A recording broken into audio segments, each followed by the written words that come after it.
All right, let's start off by saying Barakatah Yahweh, Ba'ashem Yahushai, Ba'ashem, Rakha Kodash. Welcome to another live lesson. The name of this one is Xi Stigma equals 666. And pretty much this is a lesson pretty much based off of a video I was watching that you can see in front of you there. And the video is called What This Man Found in an Ancient Codex 666 Will Shock Everyone. And pretty much this individual right here is the guy in question. And what he's saying is that the Xi Stigma really is some Arabic writing that represents the band that these so-called Muslims, out there in the Arab world wear on their right hand, with the name Allah and then the two crosses. Some bugged out shit. Now, I wasn't gonna necessarily do anything, I wasn't gonna even address it, but seeing that it's an opportunity to edify, I just want to go into those three Greek words to show you that it is indeed talking about, the 666, the number of the man, because it even goes further into the scripture in Revelation 13, which you already know from the 16th verse down, is dealing with the MOTB. And if you don't know what the MOTB is, it's this right here, MOTB. You see it there, MARK, I'm sorry,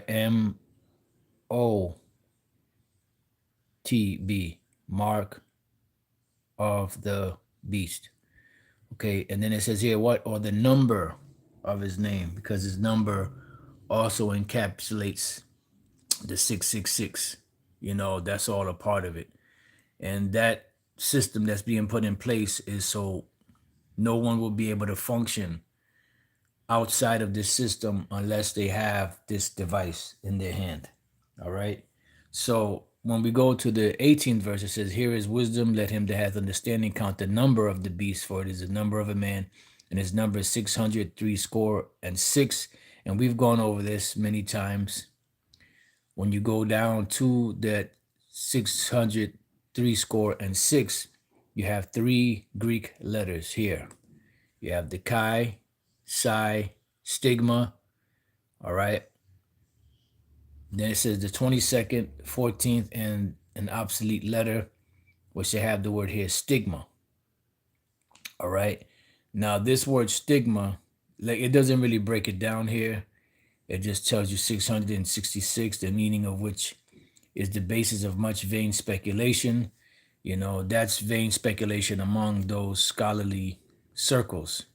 But we here at Great Millstone have the truth of Yahweh Bashem Yahushai, because another thing he said in there is that the Most High is not the author of he said the Most High is not the author, or God is not the author of mysteries. And I was like, this guy is like really a bugged out individual. But nevertheless, I want to go to the scripture just to show you, because the first precept that came to mind was in the book of Deuteronomy, the 29th chapter and the 29th verse, where, it spoke about the mysteries, belong to the Most High, and the things that are revealed belong to us and to our children. All right. So here in Daniel 2:27, it says, Daniel answered in the presence of the king and said the secret, which secret, mystery, synonymous with each other, which the king had demanded, cannot the wise men, the astrologers, the magicians, the soothsayers show unto the king. But there is a power in heaven that revealeth secrets, and maketh known to the king what shall be in the latter days. Thy dream and the vision of thy head upon thy bed are these. And this is why Daniel was able to break it down to the king because he actually was given that revelation by the mystery, or that the revelation of that mystery he was given to him by the Most High. Uh, Deuteronomy 29:29, it says, the secret things belong unto the Lord our power, but those things which are revealed belong unto us and to our children forever, that we may do all the words of this law. So the Lord is the one that reveals mysteries, reveals secrets. He is the one that created the mysteries and the secrets, you know? And these individuals, they're trying to be so deep because they're trying to come up with something that nobody else came up with. And the people in the audience and the dude that introduced them are all in awe, you know. And this is nothing but a bunch of bullshit. But nevertheless, when we go back to Chi Stigma 603 score and 6, there is the 666 breaks down the Chi Stigma, and it tells you that it's the 22nd letter, the 14th letter, and then they say an obsolete letter, which is stigma, which the number stigma or the letter stigma represents 6. Okay. And when we go to Galatians, right? Galatians chapter 6, a part of this 666 is, the device that's going to go into people's hands. All right. The charagma. In this case, it uses a different Greek word that is synonymous with the same thing. Because Galatians 6:17, it says, from henceforth, let no man trouble me, for I bear in my body the marks, M-A-R-K-S, of the Lord Yahweh Shai. When we go to this word marks, right here, you have the word stigma. That's 4742, right? G, which stands for Greek, 4742. When you go here, Chi Psi Stigma, the stigma goes back to 4742. See? So now, here it doesn't break it down. It says, as a cross of the Greek alphabet intermediate between the 5th and 6th, used as numbers. But it doesn't go into anything else. It doesn't give you any further breakdown. But when you go here to the word M-A-R-K-S, which the Lord Yahweh Shai actually had print marks in both hands, in both feet, in his side. So this is a representation of those M-A-R-K-S's, the marks of Yahweh Shai. It says, from a primary stizo, to stick, an example prick, which means what? To cut into. And this is synonymous with the Hebrew, because these guys are trying to break down Revelation 13 using the English word for mark. You can't use the English word for mark in the Old and New Testament because they were both written in different languages. When we go to Leviticus 19 and 28, you shall not make any cuttings in your flesh for the dead, nor print any marks upon you. I am the Lord. When we go to that word there for marks, you have the Hebrew word kwai, right? And the Hebrew word kwai means incision, imprintment, tattoo, mark, because you had cuttings into. This incision right here goes hand in hand with the law. I believe that's Exodus 21, if I'm not mistaken. That word right there goes into an incision. All right, let's see. Exodus 21 and 2. If thou buy an Hebrew servant, because, well, let's just go into it. 6 years he shall serve, and in the 7th he shall go out free for nothing. Right, so in other words, he would serve you for 6 years, and then the 7th year he would leave, and he wouldn't have to pay you anything. If anything, you had to take care of him. If he came in by himself, he shall go out by himself. If he was married, then his wife shall go out with him. So if he came in with a wife and they had children, though that wife and children belong to him. And when his time was up, he could leave with his wife and children, right? If his master had given him a wife, which in this case, in this society, that's what they give you, right? When you have a woman in this society, she is a slave also, just like you are a slave. When you have children with that woman, they are slaves, just like you and your wife are slaves. And she have borne him sons or daughters. The wife and her children shall be what? Her masters, and he shall go out by himself. So in this society, they're charging men with, mostly men, with child support, right? And this child support is unlawful in many ways, but it's the main way it's unlawful is biblically. Because if you're in this society where we're slaves, we're all contractual slaves, and you get a woman and you have children with that woman and you and that woman split, guess what? That woman and those children become the responsibility of the state, because we are all slaves in this society. If you want to go, if you want to get technical by the law, all right, you guys are talking about the laws, the statutes, the commandments, and they'll be the same guys that'll say if you don't take care of your family, if you don't pay your child support, if you don't pay, you don't take care of your children or whatever, you're going against the law. No, this society, according to the laws, the statutes, the commandments, we're all slaves. And if a man and a woman break up and they have children, it is the state's responsibility, the master's responsibility, to take care of that woman and the children, not the man who was divorced to that woman. All right? We're going technical according to the law. For those of you out there that talk about the laws, the statutes, the commandments. But moving on, it says, and if the servant shall plainly say, I love my master, my wife, and my children, I will not go out free. Then his master shall bring him unto the judges. He shall also bring him to the door, or unto the doorposts, and his master shall bore his ear through with an awl, and he shall serve him forever. Now, an awl pretty much is like an ice pick, okay, so you could understand. And that ice pick would be taken before witnesses, being the judges, and there would be a post where the servant would put his ear on the post, and the master would bore the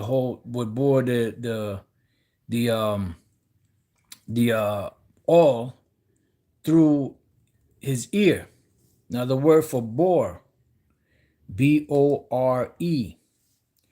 ratazai, to bore, pierce of the ear, meaning to actually cut into, which is an incision. That's why you can have the marks, the marks as as an incision, as a branding, a mark, a tattoo, you know, or however it is, from the master. And in this case here, it's talking about something that is cut into, right? His ear. And what is the device that is used for that? It is the awl, which is the word maratazai. Maratazai, which comes from the root word ratazai, which means to bore. When you bore something, you're cutting into it. All boring instrument, like you have a drill. A drill is like a bore, it bores. It drills into a wall, it drills into concrete, it drills into wood, it drills into ceramic or whatever else it is. So this is an actual way that you can have a servant for life, and that is the exact definition of this mark in the book of Revelation. All right.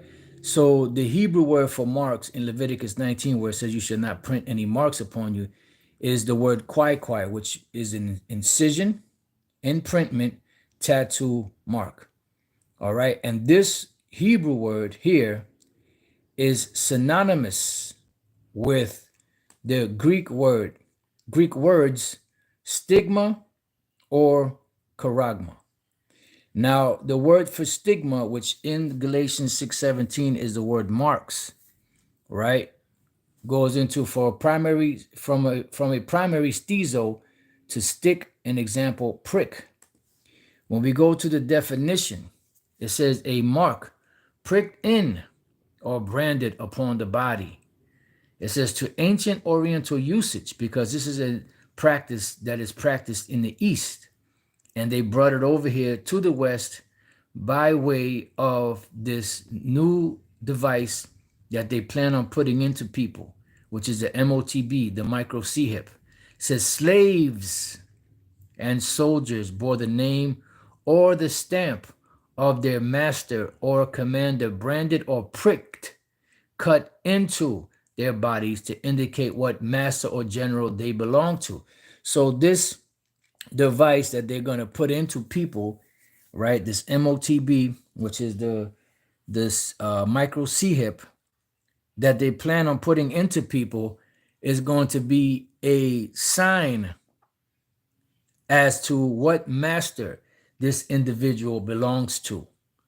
Because ultimately, Esau, the international banking families, are the masters of this world right now because they were put in that position.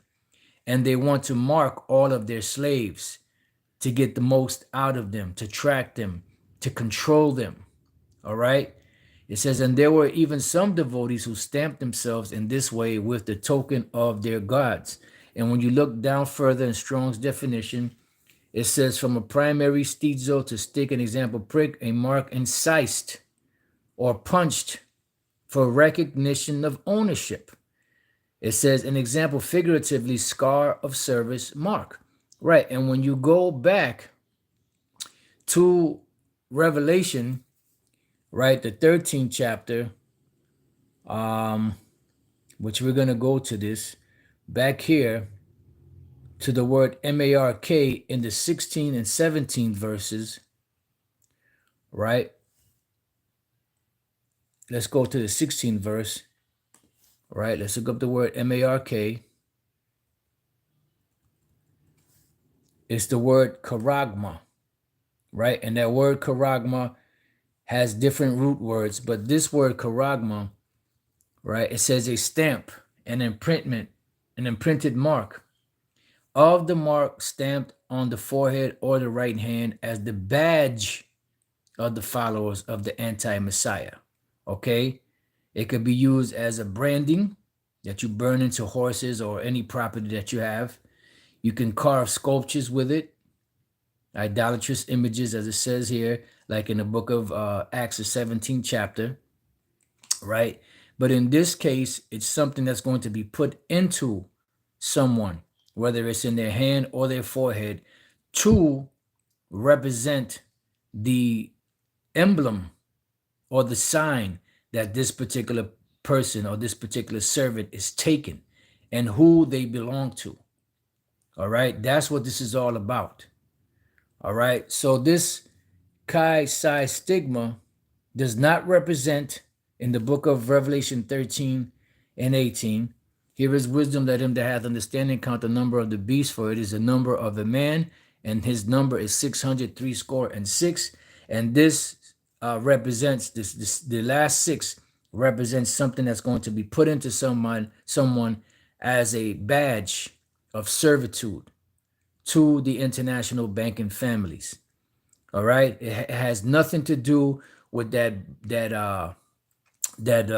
band that these Arabs wear around their right arm with the name, in the name of Allah, and with those two swords. That has nothing to do with this. This guy pulled that breakdown straight out from his arse. Okay, that's what he pulled that out of. Because the agenda is to deviate anyone from the truth. We got it from the horse's mouth.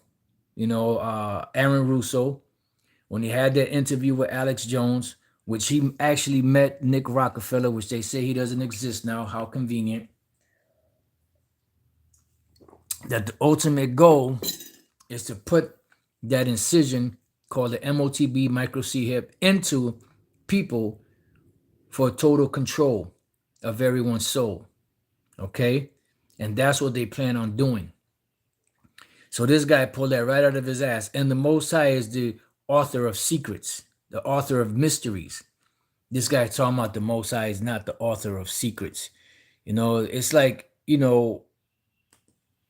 let's go to Luke real quick, the eighth chapter. It's comical, but necessary. And situations like this, even though this is like some petty shit, you know, um, some petty shit, it there's opportunities out there that can be used for edification, especially when it comes to the MOTB, because for some reason, this is one of the main topics that is being attacked on all levels. You know, because you have the yay sayers and the naysayers, and then you have the information and you have disinformation.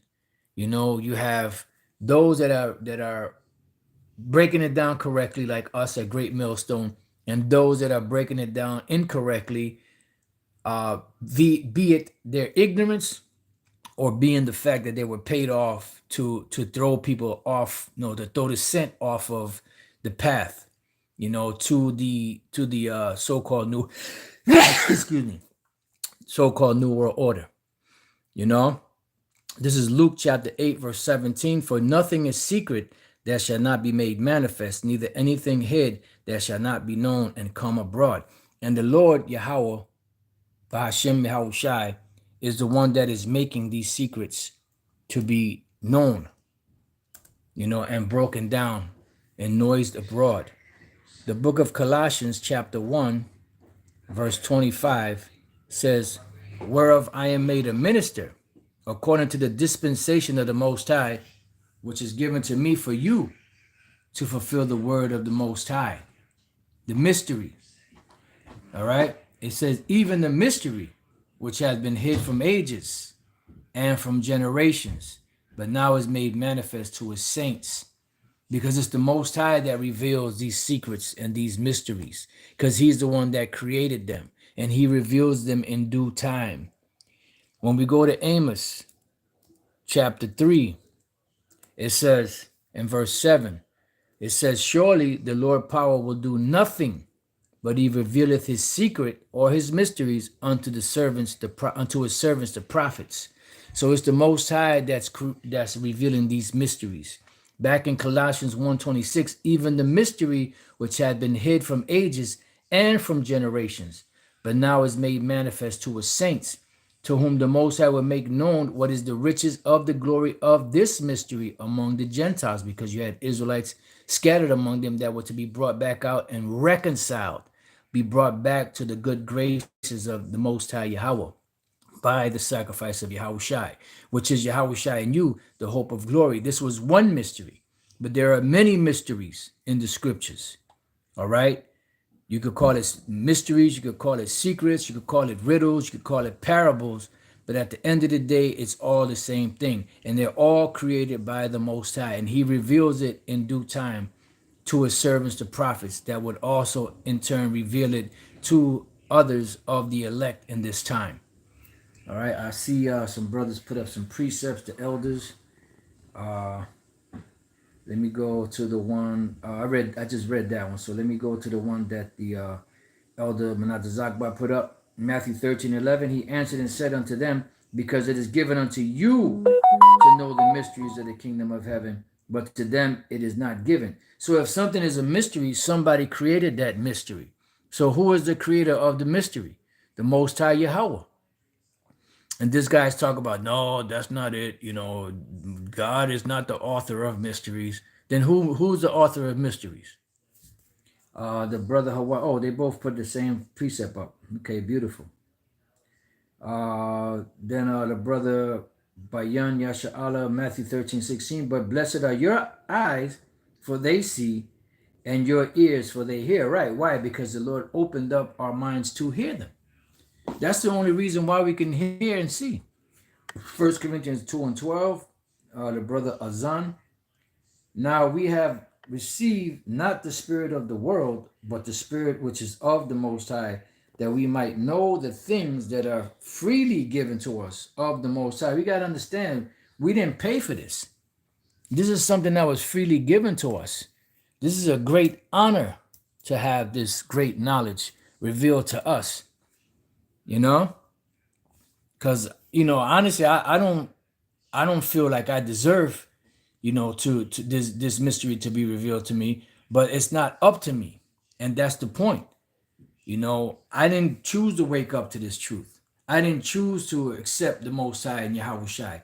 They chose me. They drew me into this thing. So whether or not I'm part of the elect, I don't know. I hope I am. Just like any brother out there that's doing the work, but I did not choose myself to walk on this path. The Lord Yahweh Bashem Yahushai chose me to walk on this path, you know. And I'm sure, as with any other brother out there, we all are hoping to make it out of here, you know. And the thing is, when we made it out of here, then we made it. Prior to that, we're all still hopeful elect. The ones that cross the finish line and make it, those are the elect. But until then, we are the hopeful elect, until the Lord come deliver us.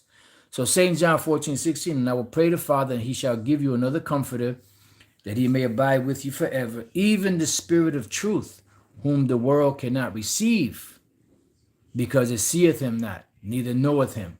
But you know him, for he dwelleth with you and shall be in you. Let's see, 1 Corinthians, okay, no, I just read that one. Let's see, Proverbs 1:6, to understand the proverb and the interpretation, the words of the wise and their dark sayings, right? Because it's revealed by Yahweh Bashem Yahushai.